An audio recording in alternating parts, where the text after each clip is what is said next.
All right, it's 3 p.m. and greetings to all the participants present here today. We are delighted to kick off yet another thought provoking session on connecting the dots. First and foremost, we extend our gratitude to our esteemed speakers for their participation in this panel discussion. A warm welcome to all. Ms. Prableen Kaur, Head HR of Imperial Auto Industries Limited. Ms. Sindhu Kalyan founder of Ignite Academy and co-founder of Server Happiness, Dr. Soumya Badgayan, VP HR Business Strategy of Gold Star Jewelry Private Limited, and Ms. Pallavi Kar, Associate Director HR of Tablespace Technology. In recent years, there has been a growing recognition of the need to break down barriers that hinder women from reaching leadership positions in various sectors. The metaphorical glass ceiling symbolizes the invisible but formidable barriers that obstruct women's progress in climbing the corporate ladder. Despite significant strides in gender equality, women remain underrepresented in leadership roles across industries worldwide. However, there is a growing momentum to shatter these barriers and create pathways for women to thrive in leadership positions. This webinar explores the importance of advancing women's strategies to overcome. Acharya welcomes you all to Connecting the Dots.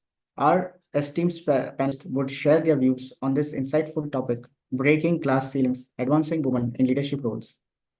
To know more about HRA and its events, I would request all the participants to visit the link and details posted in the chat window. It would be great to have all the participants' feedback. We will be running a poll before the Q&A session. Request all the participants to give your feedback on the session. I now take the privilege to introduce our moderator for the session, Ms. Pallavi Kar, Associate Director HR, Tablespace Technology. Pallavi has been working as a transformation and change agent in the field of talent management and organizational development since last 16 years. Having recently been conferred with the prestigious award of Emerging HR Leaders League Top 40 Under 40 by the Economic Times Group and Women's Inspiration Award in 2022. For Emerging Woman Leader in Corporate by Eventbox, Pallavi is a certified master trainer for training L&D professionals and leaders. She is also ACC ICF certified NLP. She is passionate about helping individuals and teams identify what they want or aspire, facilitating and empowering them to reach their goals. You can follow her on LinkedIn. The link for the same has been shared in the chat window. Without wasting much time, I will hand over the platform to Ms. Pallavi. Over to you. Thank you, Faisal, for that introduction, and a very good afternoon to all of you.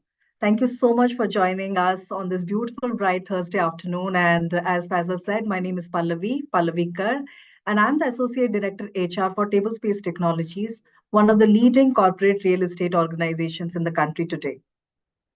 I'm truly excited to welcome all of you all to this panel discussion on breaking glass ceilings and advancing women in leadership roles.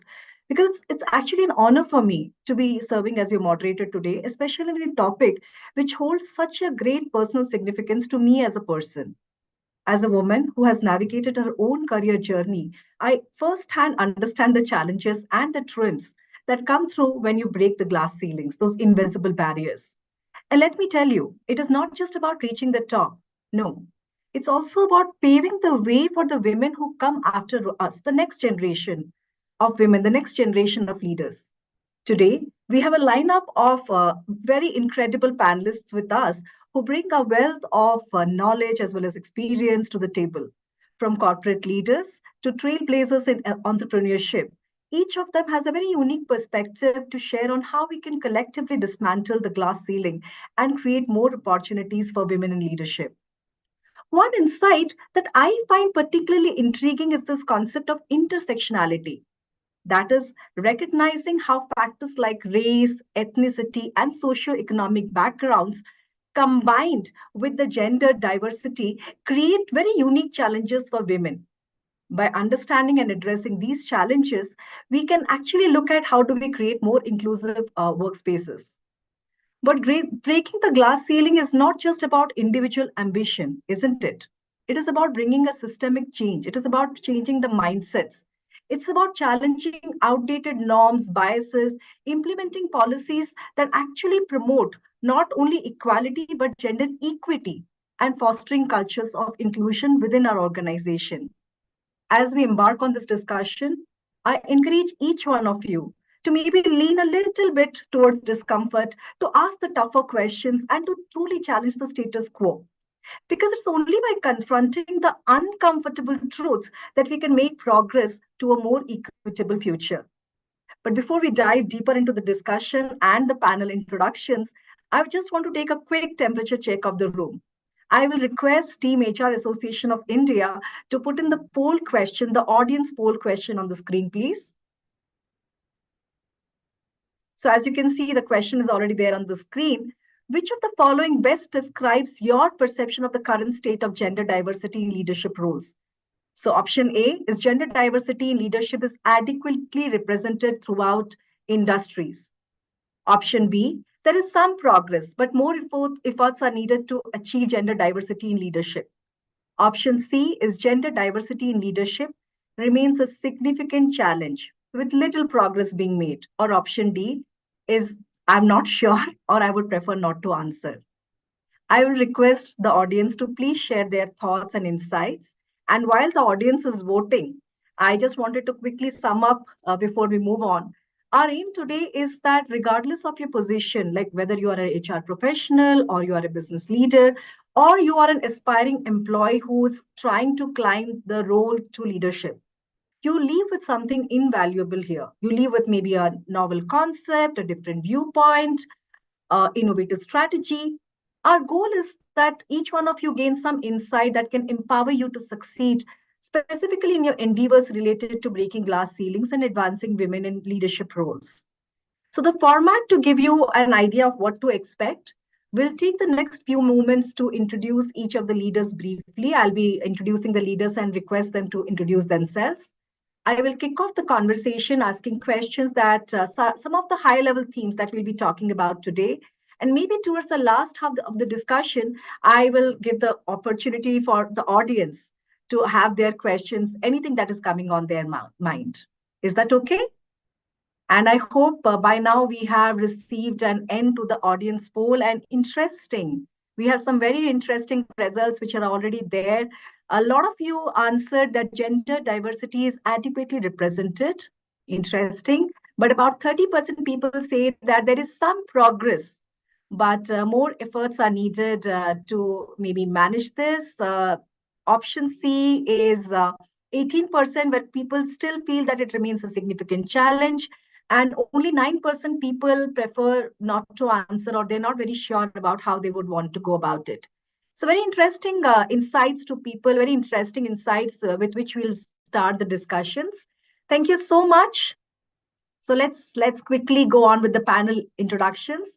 I will first request Dr. Soumya Badgyan, who is the VP HR Business Strategy for Gold Star Jewelry Private Limited, to introduce yourself. Dr. Soumya, over to you. Thank you, Pallavi, and thank you, HRAI, for inviting me over yet again to this beautiful session. Pallavi, you were a rock star. What a beautiful introduction to the subject. Hats off to you, girl. Well, just to introduce myself, you know my name, and by professional qualification, I'm a PhD in e-commerce. I'm a gold medalist in HR, and I just finished my MA in psychology. So, I have a degree in all the three streams, arts, commerce, and science. And I am a full-time corporate professional for the last 25 years and have been teaching for the last 15 years in various B schools. I am a professor of practice as well as a visiting faculty. To add to it, I am an NLP certified professional. Along with that, I am also an IOD member. I guess with that, I would rest my introduction. Thank you, and lovely to be in the company of these beautiful, shining women. Thank you so much once again. Thank you so much, Dr. Soumya, and welcome to the panel once more. Our next panelist for today is Ms. Prableen. Prableen Kaur is the head of HR at Imperial Auto Industries Limited. Prableen, requesting you to introduce yourself to the audience. Over to you. All right. First of all, a very good afternoon to all the panel members, our moderator, and participants who have truly taken time out this afternoon for this discussion. Yeah, this topic is quite intriguing. Yeah, so okay, to introduce myself, I come from a complete HR background with degree in human resources, a certified life coach from ICF, and has been practicing HR for over 20 years now in the industry. So worked primarily in healthcare and automobile sector. So both have very interesting dynamics of gender diversity. One side healthcare and the other side automobile sector. So have been visiting faculty to various colleges in the north, which is quite an interesting area. And I am an ardent practitioner of emotional intelligence. So I have been doing such workshops quite often on the subject of emotional intelligence, psychological safety, and associated with certain organizations as well as NGOs. So this is how I would like to sum up my introduction for today. Now, thanks, Pallavi. Wonderful. Welcome to the discussion, Prableen. We're excited to hear more from you. And our last panelist, last but not the least, our panelist for today is Sindhu Kalyan Sundaram. Sindhu is the founder of Ignite Academy and the co-founder of Sarva Happiness. Sindhu, would you quickly introduce yourself to the panel, to the panelist and the audience? Over to you. Sure, Pallavi. Good evening, everyone. It's wonderful to be back again at HRAI. And what I like most about this particular forum is the ability to discuss and the space and freedom to express thoughts. Thank you, Pallavi, for setting up that great tone for the evening. Now, well, my idea of a perfect day, or what people tell about me, is I love steaming hot filter coffee, rains, great books, and wonderful conversations. So out of the four, I think we have the fourth one here. Can't say about the three because it's summer right here in Coimbatore, Tamil Nadu, where I'm based at. So I'm a corporate professional turned entrepreneur. I have been with companies like Infosys, General Electric, Cognizant, was in London for a few years managing CRM and IT programs before my desire to turn an entrepreneur took over. So it's been more than 7 years since I started Ignite Academy, followed by my startup, Sarva Happiness. I work with organizations across the country, and we do workshops on leadership, team building, culture building. We also measure employee and customer happiness. We work largely with the HR fraternity, though I do not come from a HR background, as is what is largely thought of. But it's been a very adventurous journey as we get to travel, and we also get to meet people across diverse industries and domains, and that's the experience I bring in. I love Indian Carnatic music, Indian classical dance, writing poetry, and reading. So I look forward to having fantastic conversations with Prableen, Dr. Soumya, and Pallavi. Thank you.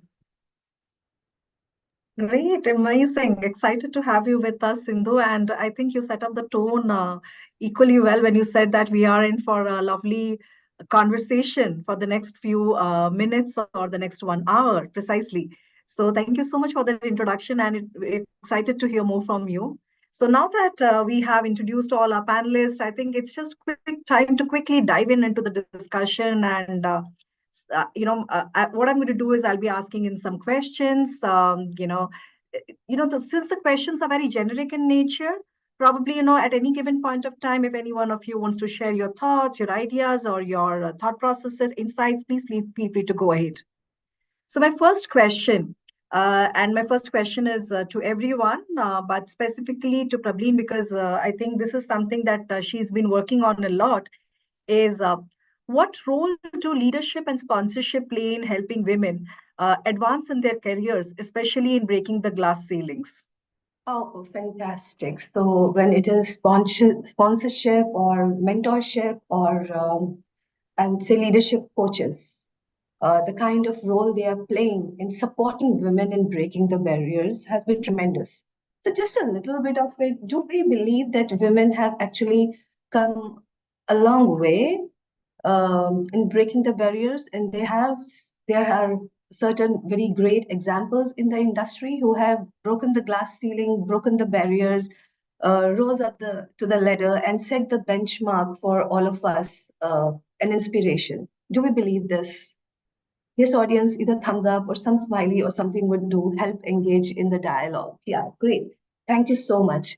So I too believe that women have actually come a long way and have made tremendous strides in breaking the gender bias or gender barrier to establish themselves definitely an equal counterpart in some areas, maybe a step ahead than men in the workplace. Yeah. But even then, there are certain hindrances which are still existing and which needs to be taken care of, which needs to be looked into, which needs to be broken. How to do that? Yeah, is it to walk the journey all alone, or we can, as a team, do that and pull each other in whatever circumstances, wherever we are, to climb up the ladder?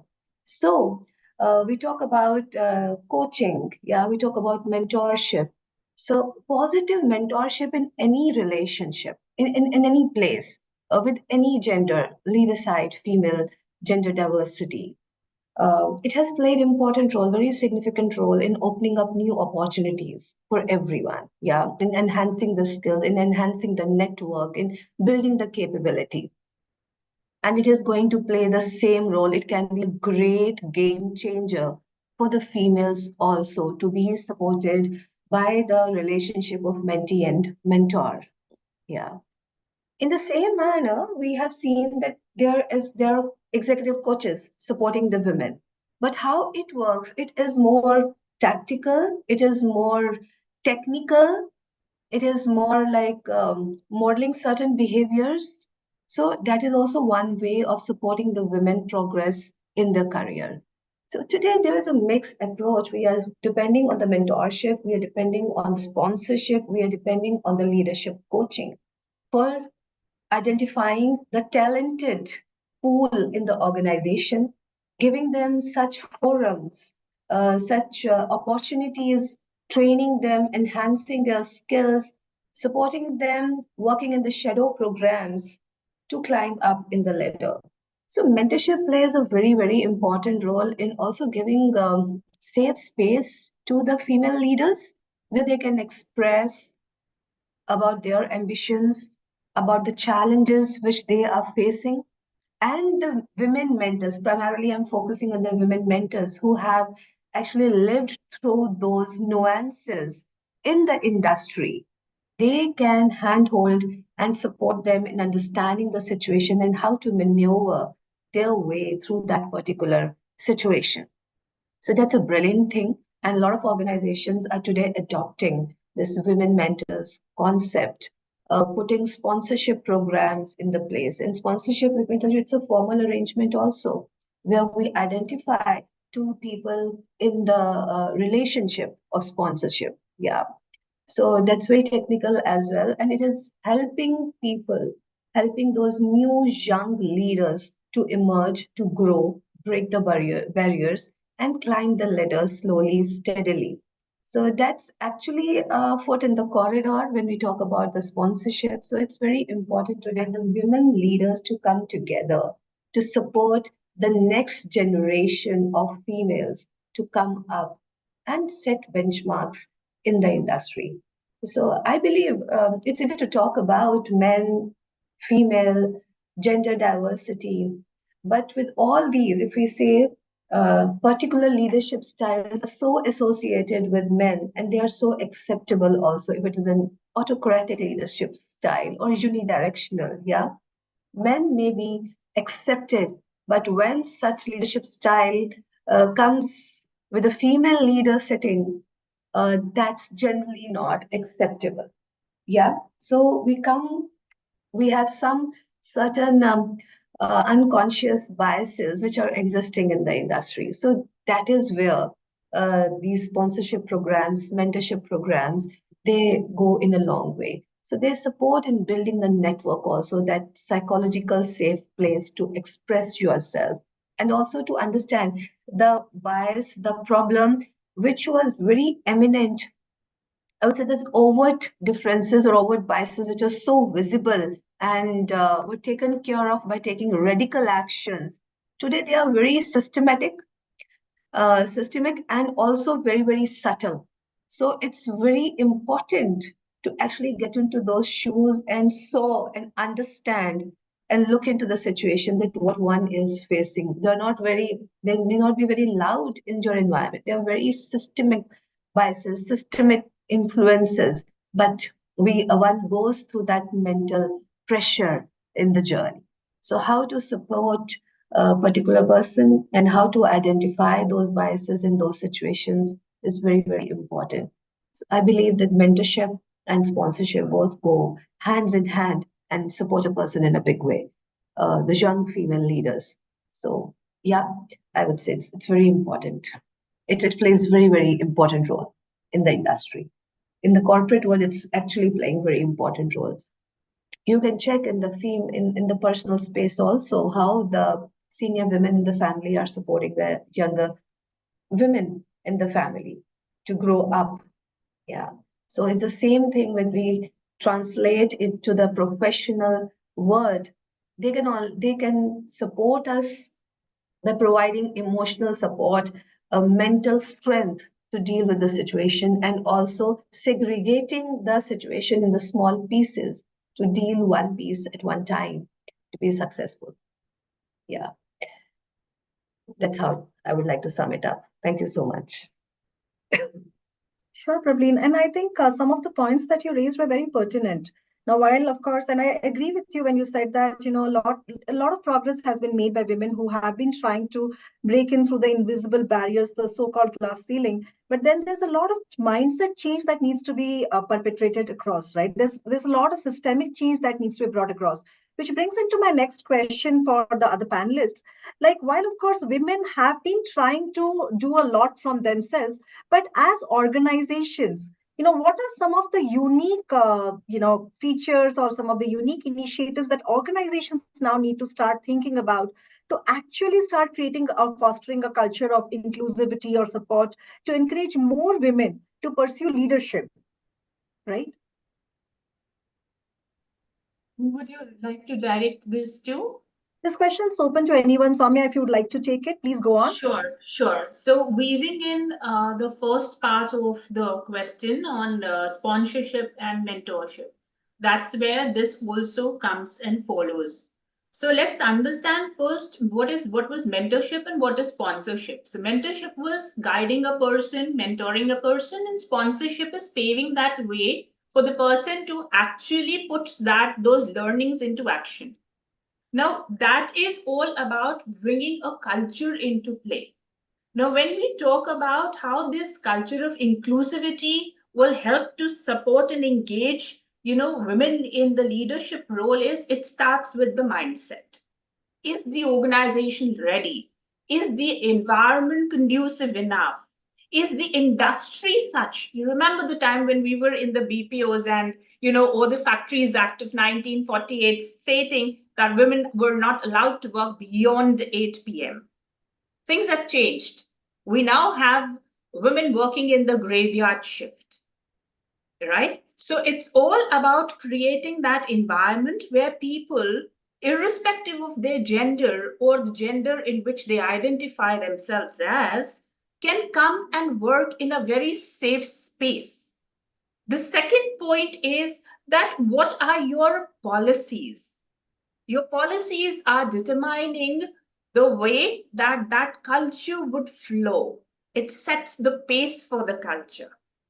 Would you actually believe in equal opportunities, or is that just a word for you? So if you don't have adequate representation there, then that dilutes it. The next is that when we talk about these policies, are those policies really transparent? most of the time we have policies, we have things in place, but then it is not conveyed in a way which is understood by people. A lot of, legal jargons are thrown at it. It confuses the person, right? And nothing has to be under the radar. Everything has to be on there, on your portal, easily accessible and easily referred to. Next is the feedback mechanism. Is the person that you made ready for that leadership role doing well? Is the support being given for the person to perform? Right? Is the environment all supportive enough, which includes everything? Are the processes built in also or tweaked in also to embrace the person? So your processes also need to be very inclusive. Certain processes are very male dominant, right? So that, especially coming from a manufacturing background, we never see, males as factory managers. We would always see, females as factory managers. We would always see males as factory managers. We never see females, and there's a reason. Floor पे है ना बहुत ज्यादा गालियां चलती हैं, तो ना वो फीमेल्स के लिए नहीं है मैडम। बिना गालियों के भी काम हो सकता है, किसने बोला गालियां देनी जरूरी है? Correct? But these are the mindsets that we come in with, right? Policies ऐसे, अरे नहीं इसको प्रमोशन मत दो भाई, नई शादी हो गया या 9 months में फिर मैटर्निटी लीव्स ऐसे ही घर बैठा के पगार देनी पड़ेगी।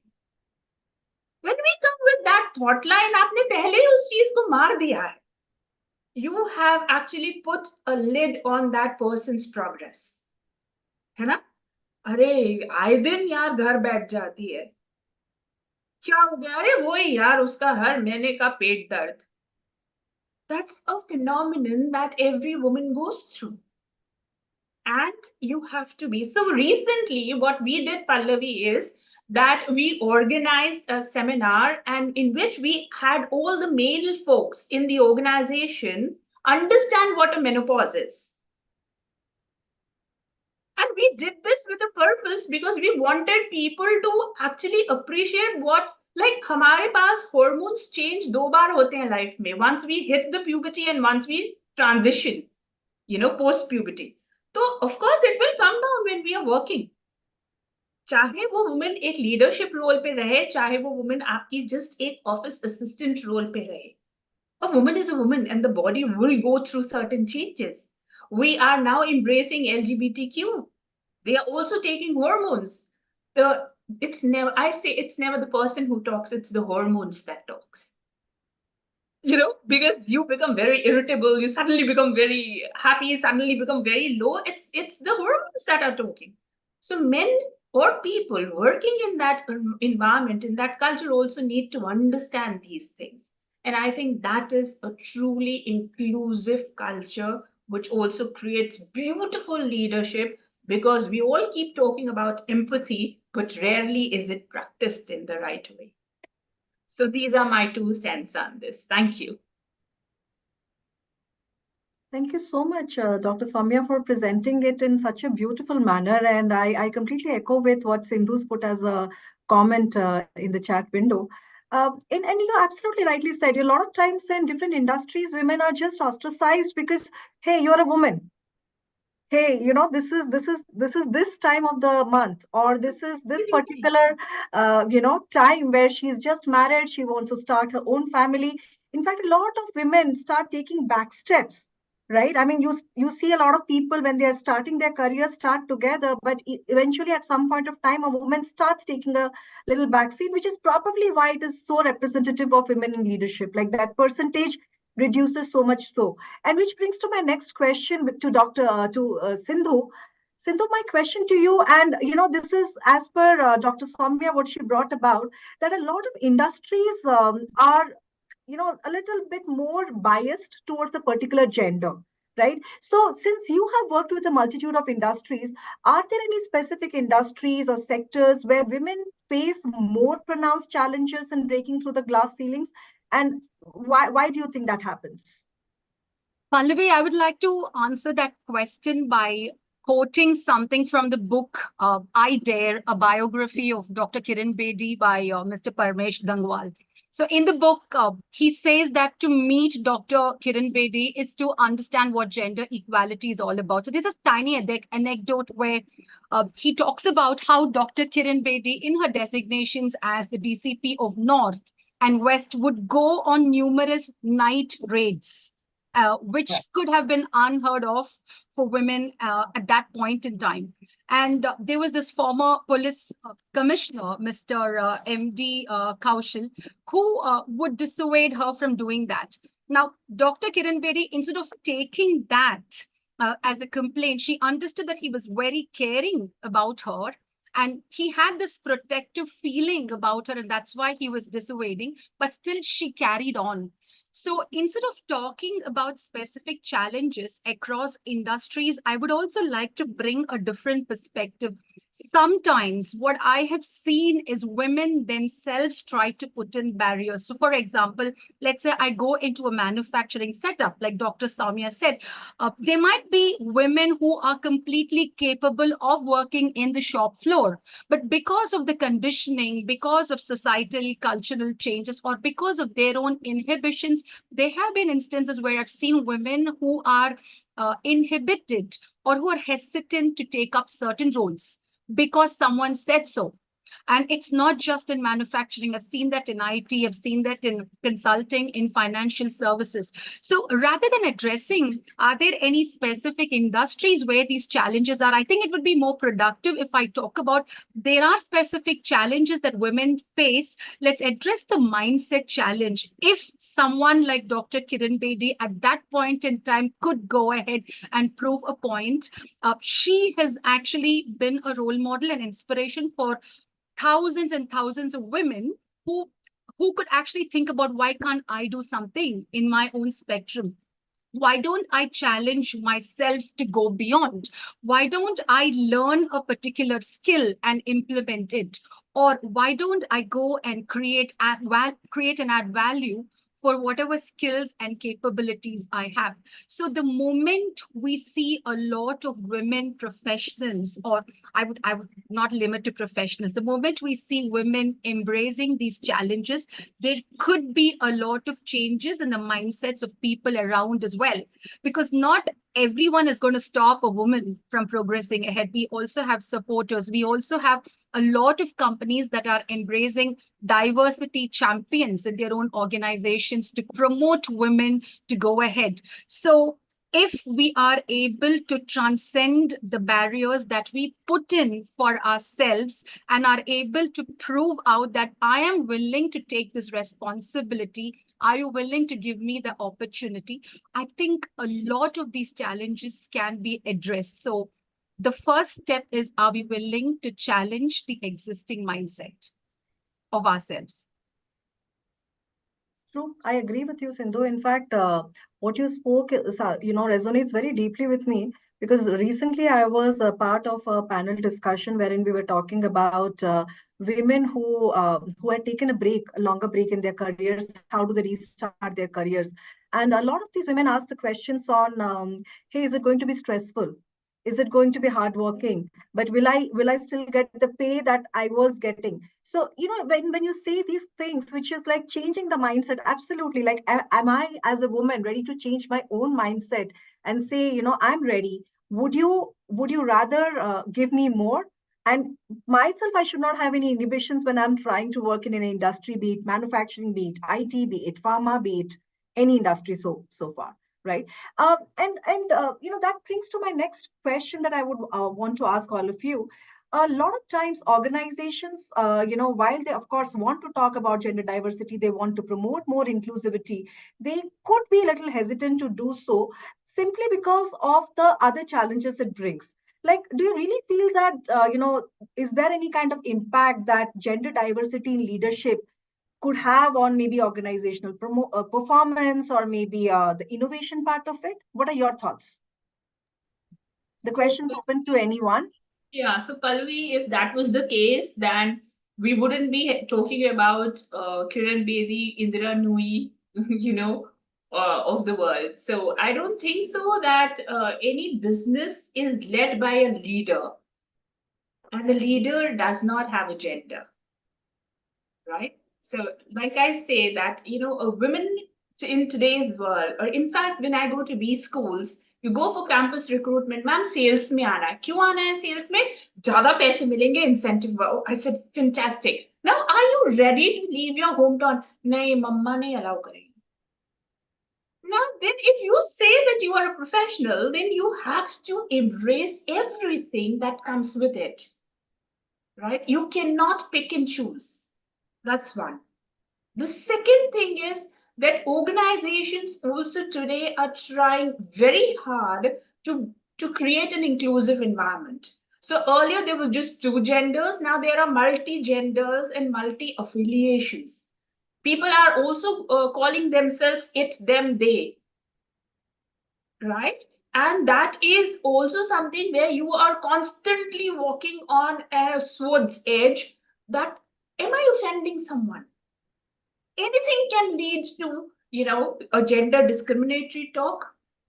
Any gesture can be seen as a posh, right? And even a friendly thing can go into, it can just avalanche into everything else. So what we need to actually understand is where is all these thought processes stemming from?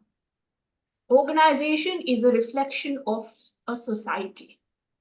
It has to start at the very base level, the nodal and the focal point being the family.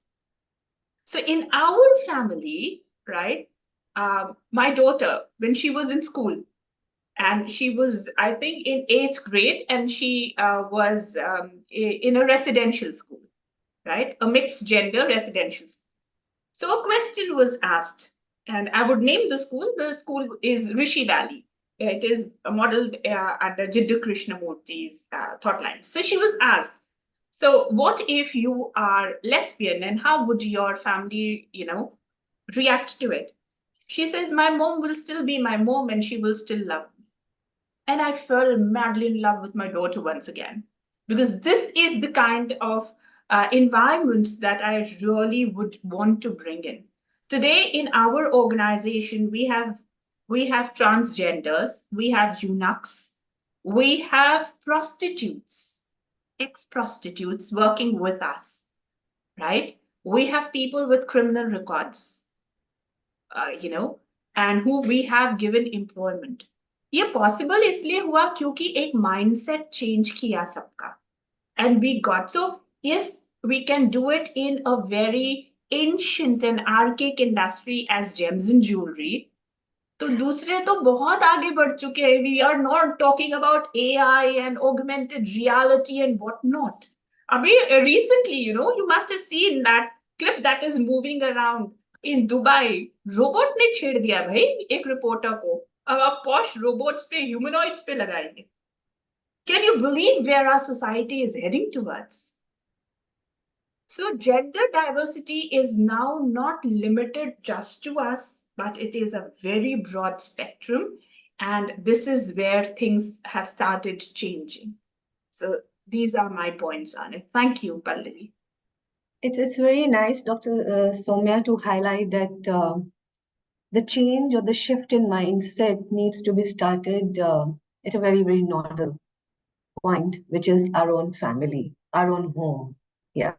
So the thought process, of course, organization and society is a reflection of us only. The way we are perceiving things outside, we tend to perceive things here also. We can't be that for my own daughter, my own wife, or my own sister, I have a particular thought process. Okay, she should enter corporate and she should be an IAS, doctor, so on and so forth.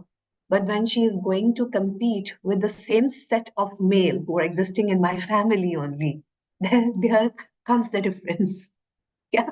So it needs to be started from there only. Having said that, what I think Pallavi was trying to focus on, that different genders, male or female diversity, or diversity in the larger perspective, what Dr. Soumya highlighted on various other factions of diversity also.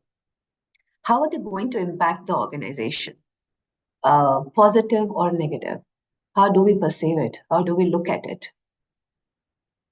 So there is this particular style of leadership associated with the male and with the female.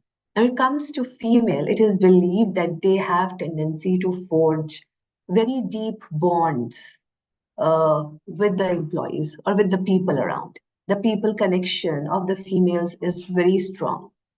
They easily become go-to person also for for few of the team members or few of the colleagues or the peers in the organization. So are they impacting? Are they impacting positively? I believe that different genders, mixed genders coming to the organization, they bring different perspectives also to same particular situation. There may be different perspectives, so they promote innovation at the workplace. The cycle of innovation gets enhanced, get faster at the workplace. Yeah, like we mentioned that inclusion. So it's not important to just hire and promote the gender diversity. Okay, my diversity ratio is going to be 10%, 20% at this level, 30% at this level. But at the same time, it is very important to provide that supportive ecosystem to that leader to perform to her highest potential. Therein comes the inclusivity. There was a very beautiful, I read in some autobiography of a senior leader who was given a position in UK to lead the organization. And she said that one, I am a color female, Indian background, Indian Asian, and sitting on the top of the board as chairperson. So it was like milking the oxes. You are surrounded by white, by Europeans, by US, by other countries who consider them to be superior race. So it's not only about the gender diversity. When we come to the more progressive multinational organization, there is a different tangent also. Color, race, creed, that geography also plays very, very important role. When we focus on 3 Gs of diversity, which is generation, gender, and geography, along with gender, geography starts playing very, very important role. As an Indian, how a person from US or Europe going to perceive you or allow you to express your ideas freely in the meeting or in particular discussions plays very important role. So inclusivity needs to happen at various levels. It is not only about the gender, it's about the expression of thought coming from various geographies. It can be Indian male and US male, both are male genders, but whose thought process, whose idea is going to be valued by the board. So what it reflects, it reflects on the thought process of the organization itself, how the organization is thinking about it. So it lot depends on the top management, that when they are advocating diversity, are they truly advocating inclusion also? Just putting in the targets on the board about my 10% females have to be in the senior leadership, then 20, then 30 is not going to help. You have to allow diversity to dance also, right? It is just we are inviting diversity to the table, but are we allowing the diversity to take decisions, to express with the same spirit, the way we allow the counterparts? When we focus both on diversity and inclusion, definitely we're going to affect positively any organization in terms of promoting innovation, promoting financial performance. The data pool talent pool is so high. I'll give you example from the shop floor, not from the leadership. In one of my manufacturing organization, established the POSH very effectively to build the shop floor culture. Now we promoted, we were facing a challenge of absenteeism and attrition on the shop floor. So the solution was, let's replace male workers with the female workers. Our attrition was almost zero. If you provide them proper ecosystem on the shop floor, females tend not to leave if they are getting that secure workspace to perform. And they turn out to be more sincere and more committed at that level because they are not only responsible for their professional work, they're running this professional work to actually manage their families, to sponsor their families, fulfill their needs.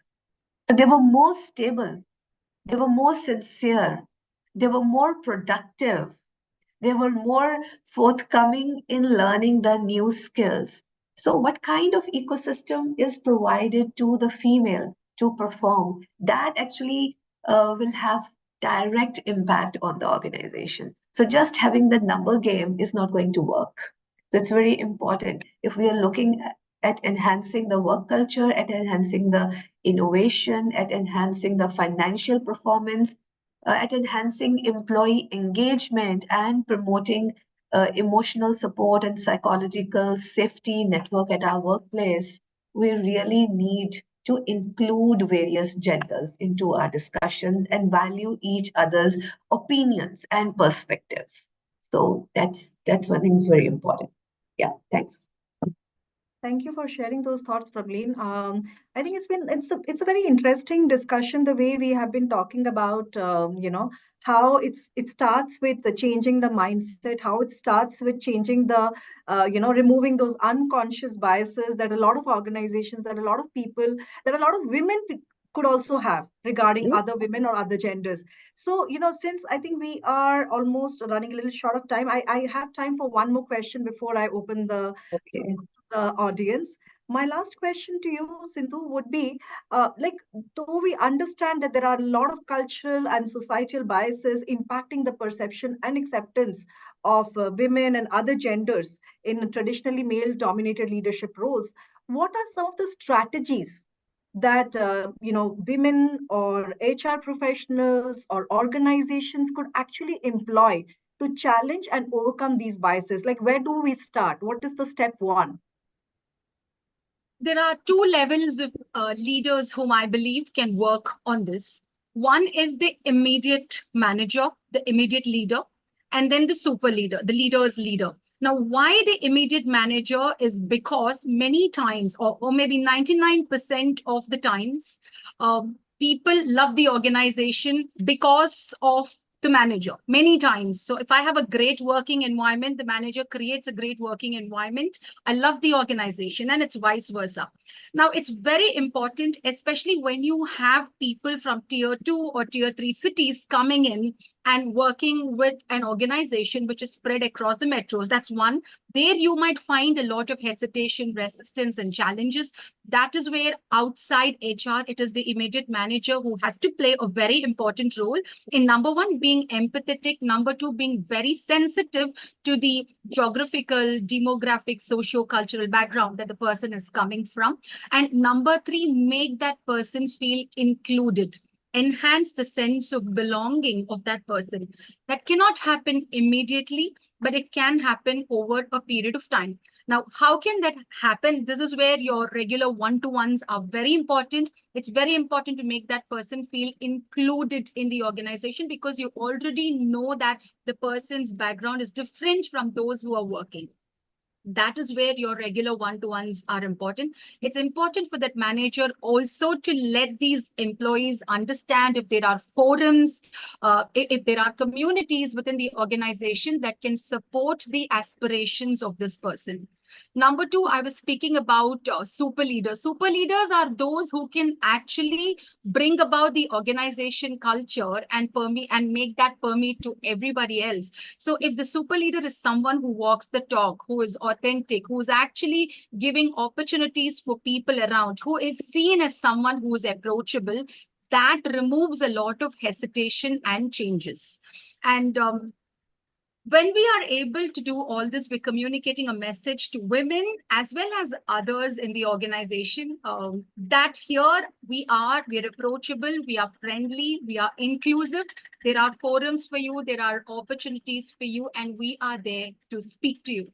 That also reminds me of this, one of my favorite quotes from 40 Rules of Love, written by Elif Shafak. I just love this quote. It says, try not to resist the changes that come your way. Instead, let life through you. And do not worry that your life is turning upside down. How do you know that the side you're used to is better than the one to come?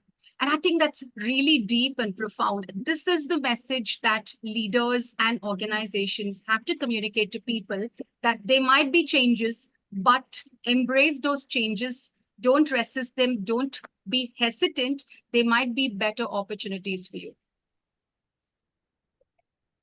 Good. Agree with you there, Sindhu. I think a lot of it starts with how the leadership starts thinking, instead of just having a very token kind of an approach, that this needs to be I think I saw a post on LinkedIn yesterday where someone had commented that my leadership's idea is to change the colors in the organization to be able to drive LGBTQ inclusion.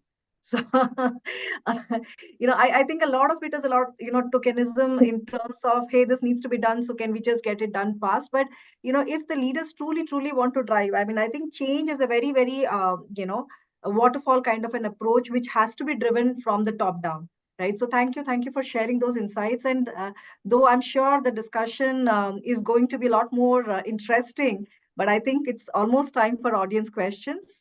I think there is a question from Akansha. Akansha asks, how to handle those situations as HR professionals when male employees are hesitant to report to female leaders? Interesting question. Thanks for that, Akansha.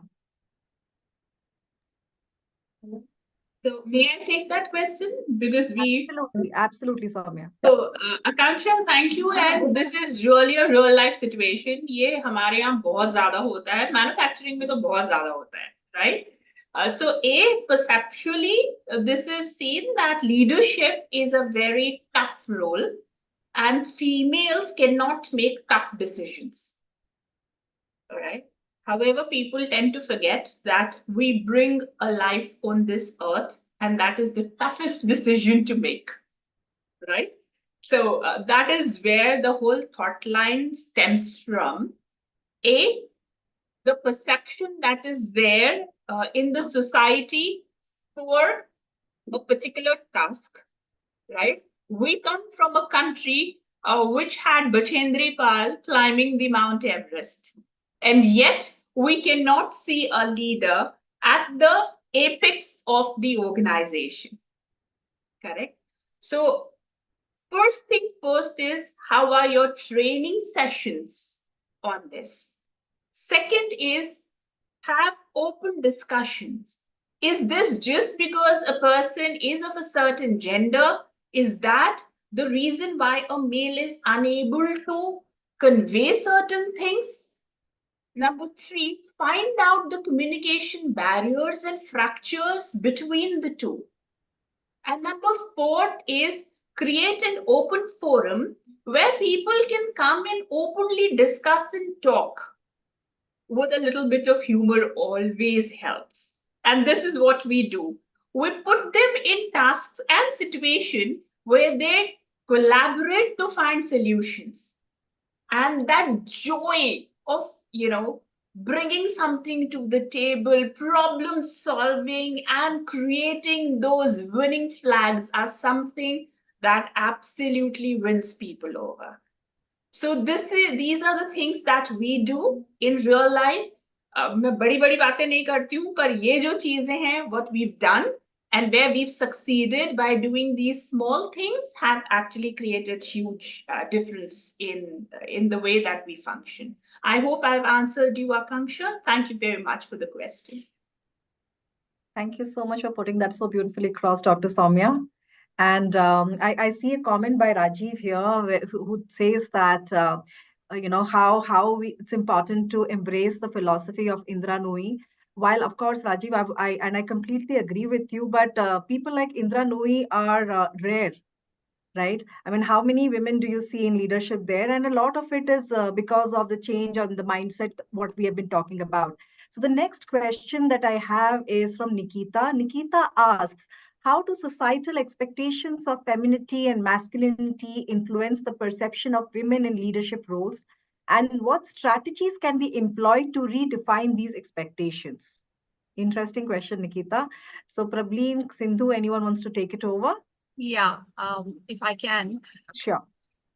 So, like I said earlier, every segment of the society has its own picture of how a woman should be or how a man should be. While many of these might have scientific connotations, sometimes we don't understand what is the reason behind why someone is defined in a certain manner, and that starts acting as a stress point on us. And then that is where we start questioning ourselves. If I do this, what is the society going to talk about me? If I take this job, what is my neighbor going to feel about me? If I do this, what is my extended family going to think about me? I always say that as long as we're doing something which is ethical, which is moral, which is legal, I'm going to repeat that. As long as we're doing something which is ethical, moral, legal, and not hurting someone, and has a lot of conviction, honesty, and integrity, we should just go ahead with grit and determination. And that is where we start becoming role models for the larger segment of people beyond us. Because somewhere innately, everywhere, someone is looking for someone else as a role model. So a question I generally would like to ask people is, why can't we be that role model that we're looking for in somebody else? And that requires a lot of courage. For example, let me come back to Dr. Samya's example of women in manufacturing. There should have been that one lady who took the first step to get into the shop floor, to get into the assembly line, to work in a domain which was largely populated by men. How did she have that grit, courage, determination? How did she have the resilience to continue? And today she's left a legacy behind. And like you spoke about Bachendri Pal, how did she challenge societal norms? So one is to distinguish between, are these societal, okay, are these impressions for our good? Do they mean something? Yes, then let me give it a thought. There should be a meaning behind this perception. Number two, I don't understand the meaning, but can I go ahead and give it an opportunity and try it if it is for a larger good? And it's always taking that first step, which is very uncomfortable. But if you're able to go ahead, then there's no looking back. Wonderful. I think it starts with one day at a time, one step at a time, right? How do you bring about change? Rome was not built in a day. So obviously that change in mindset will not come across in a day. And it starts with changing our own mindsets ourselves, right? So thank you so much for that answer, Sindhu. Just to add to this, just a Sure. little extension, Pallavi, so sorry for Absolutely. interjecting here. So when we talk about masculinity and feminism associated with male and female, there's a reason. We look at a female from a perspective of a nurturer, caregiver, compassionate, collaborator. And on the male side, they are in the family, even they are bred to be someone who can take tough decisions, who is strong, yeah, who can be short-tempered, who can give orders, right? So these two perspectives are so ingrained in our society, the way we are brought up in our families also. This is something not true for India, it is true worldwide, right? So all these traits, these are very natural traits which we hone since a childhood. And that is where the even corporate world organizations, they also differentiate the men and women in the same perspective. That is how the positions get influenced. They tend to think this is an unconscious bias. It's good to identify this bias by the top management. A CFO or CHRO can be a female, but maybe a chief purchase officer or a chief operating officer, COO, they may not be females. They have to be males. It's like have to be males. Yeah. So this is how the decisions get influenced from the start, from inception of the career. Having said that, there are so many females who have been in this world, who have maneuvered their way through all these stereotypes, right? So this is how I don't know who was asking this question, but I think so it is addressed now, that how these two traits, these different traits which are associated with men and women, are influencing the decision making even in the corporate world today. But if we draw inspirations not from today, but from the past, Indira Gandhi, and going more deep back, Rani Lakshmi Bai, they have broken all those barriers which are actually typically were for the word of men, not for women. Yeah. So this is what we as an organization, as custodian of these cultures in our organization, or as custodian of culture in our family, need to learn, understand, imbibe, and then pass on to the next generation to neutralize the impact of decision making in the organization while deciding roles for men and women, rather than thinking differently. Okay, she's a female, she should be good for this. She's a male, she should be good for this. Right. And on the other side, when I have worked with the organization, set up myself. I'm sorry, it's the very real time examples I'm giving from my experience. Because of the time constraints at Beyond 7 in the manufacturing, also females should not be on the shop floor. So morning shift has been a dedicated shift for the females, which has good productivity, good quality, good attendance, no attrition, and they are into manufacturing of heavy products like pistons, rings, oil seals, and hose pipes. These are heavy products, engine mounts and chassis mounts. So that is where they have broken their barrier. They are not so educated, they are not from the technical background, but they learned there and they grew there. So a lot of inspiration we can actually derive from different strata of society, that how they are managing themselves and managing their families, yet proving themselves to be great in the professional world also and back home also. They are juggling between two roles for sure. And coming to the Indira Nooyi's point of triple P, which actually is what I think remember, people, performance, and purpose. Yeah. So by this philosophy, she actually broken all the barriers. It is what unconscious bias, what gender stereotypes. It is people, their performance, and what greater purpose they have been given to contribute in the organization. That defines everything. That ensures collaboration at all levels. You're working, you're collaborating, you're performing. If you're not performing, whether you're male or female, the policy is same.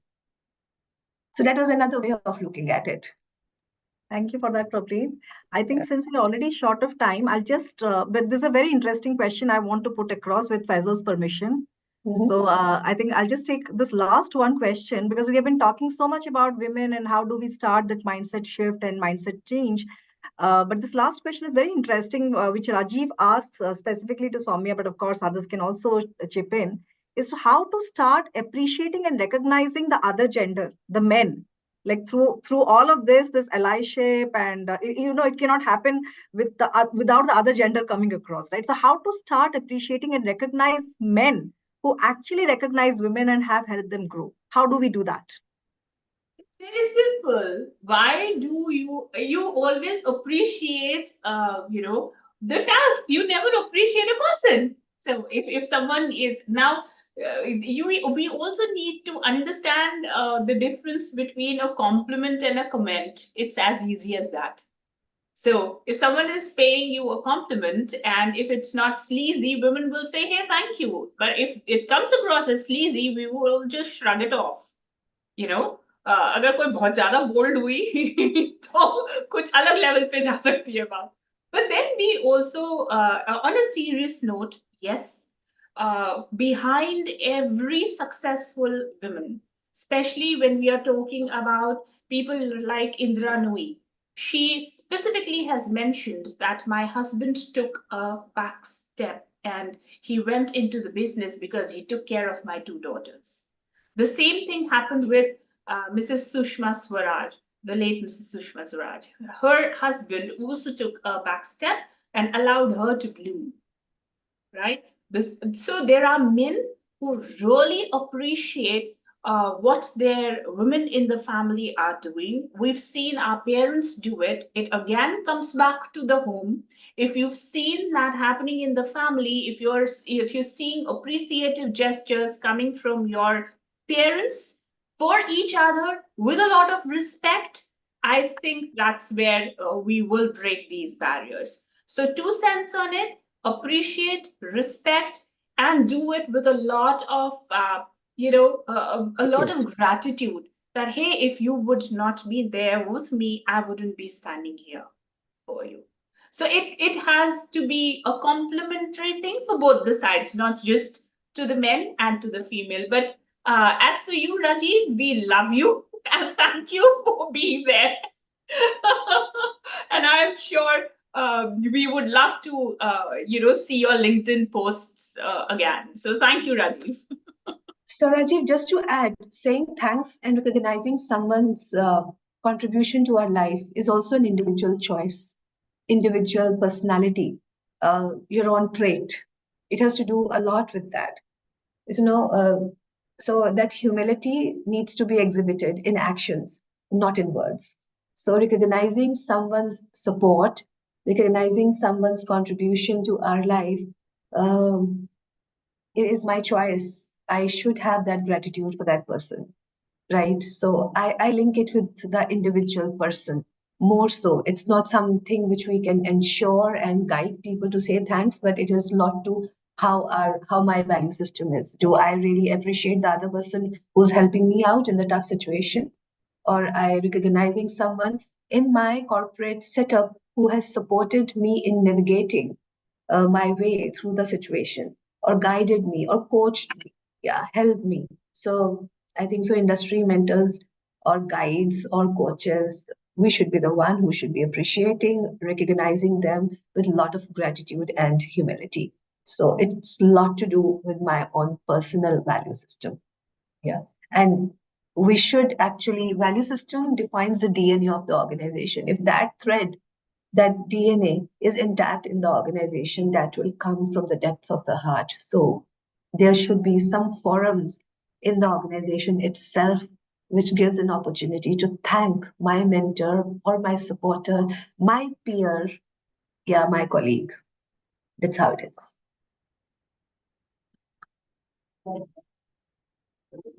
You're on mute, Pallavi. Yeah. Thank you so much, Prableen. And I think very, very insightful discussion, very interesting discussion. And while, of course, I'm sure we would all love to chat more about it, time draws to a close. So it's been a very interesting and a very exciting discussion. And as we draw to a close on our panel discussion today, I'm actually filled with a sense of gratitude for this enlightening conversation that we have shared. It's been truly a very interesting and a very inspiring journey for me, one which is filled with a lot of insightful perspectives and extremely thought provoking reflections. I must admit that as a woman who herself has been navigating the different twists and turns in my own career, today's discussion actually resonated very deeply with me. The stories, the insights shared by our esteemed panelists have reminded me of the power of resilience, the power of gratitude, determination, and collective action in overcoming these barriers. One particularly intriguing insight that emerged from our conversation is the importance of allyship, right? Sponsorship. We have heard about how crucial it is for the men to actively support and champion the advancement of women. And after all, breaking the glass ceiling is not just a battle for women, it's a battle for all the genders. So that, it requires collaboration and solidarity across all genders. But beyond the challenges, what's interesting is the opportunities that lie. The opportunities to maybe rewrite the narrative, to redefine what leadership looks like, and to create spaces where, irrespective of the gender, irrespective of all that is there, they can, everyone can actually thrive and excel together. Today, we have explored different strategies on how we can do that. So, as we are parting ways, let us carry forward the spirit of today's conversation, that spirit of hope, that spirit of possibility and progress. Let us continue to advocate for gender equity in leadership. And I will not use the word equality, equity in leadership, to amplify the voices of women and to break down the barriers that still exist. So thank you so much for all the incredible discussion that we had today. Thank you to the esteemed panelists for your wisdom and insights. Thank you to the audience for your engagement and participation. And last but not the least, a very big thank you to Team HR Association of India for organizing this. Together, let us continue to push boundaries, defy expectations, and pave a way for a better future. Till we meet again, thank you so much.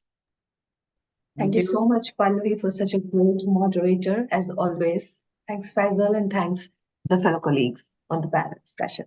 Good to know both of you, Dr. Soumya and Sindhu. Thank you. Great job. Thank you, Ms. Pallavi, for guiding us through this session with your intuitive and perceptive insights. Expressing our gratitude to Ms. Prableen, Dr. Somia, and Ms. Sindhu for generously sharing their valuable thoughts and perspectives. It has truly been an honor to have such distinguished speakers contributing to this engaging session. Before we close this session, we will be running a poll to have the participants' valuable feedback on this session.